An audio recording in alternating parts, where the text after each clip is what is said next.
to see you guys here today. I have been a little bit convicted.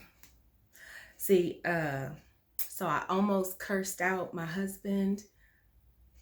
Uh, yeah, okay, so I actually probably maybe did curse at my husband, but I didn't mean to do it. You can call it stress, you can call it hormones, you can call it I'm right and he's wrong. Y'all, I ain't right. I ain't right. So here we were planning our first Friendsgiving event, which was so much fun. But you know, like anything that you're hosting, it takes a lot of energy and planning. And so we were doing all the things and cooking and getting everything together. So that was really fun, but also super stressful.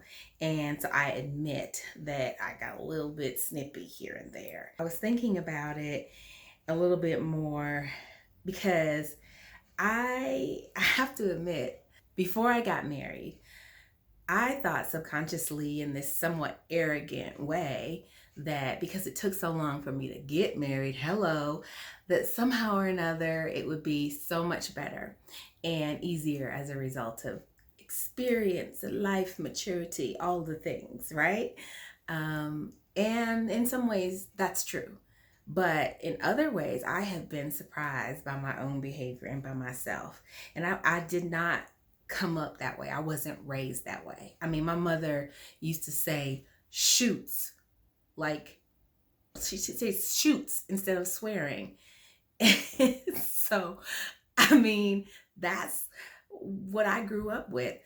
I may not have been raised with any of that. I mean, but anybody who knows me knows that I'm a work in progress.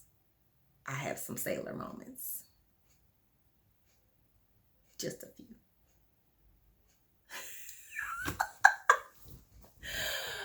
So here I was, married and finally with this man who I adore, and he is so gracious to me and so kind.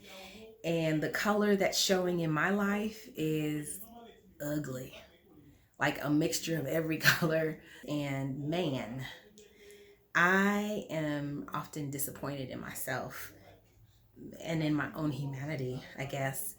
It's something about those who are the closest to us that seem to really get us. And I don't know what that is, but I was looking it up and just really searching my soul about it. And there's this verse in Luke that says that out of the abundance of the heart, the mouth speaks. That means that my heart is sometimes filled with junk and snippiness and sappiness and all of the things and a few choice words as well. So God help my husband. So I've been praying about that, especially in the holidays, because if your family is anything like mine, sometimes things go down on the holidays. And so it's because we all get in our feelings and we all get really anxious about all the things. And I realized that was why there's a scripture in the Psalms that says, Lord, give me a clean heart. And that was a psalm of David, King David. If he, who was supposed to be a man after God's own heart, needed to ask for a clean heart, then my goodness, so do I. And so today I wanted to come at you with an open heart saying, I need to get some act right sometimes. And maybe you do too. Maybe you know somebody, because it's not really you, but it's your friend. Maybe it's your friend that needs some act right. Maybe it's your husband or your wife that needs some act right.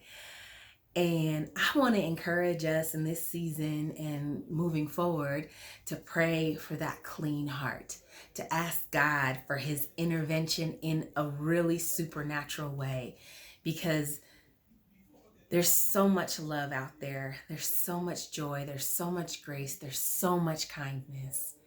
And I know that that's really what's in my heart, and I want that to speak.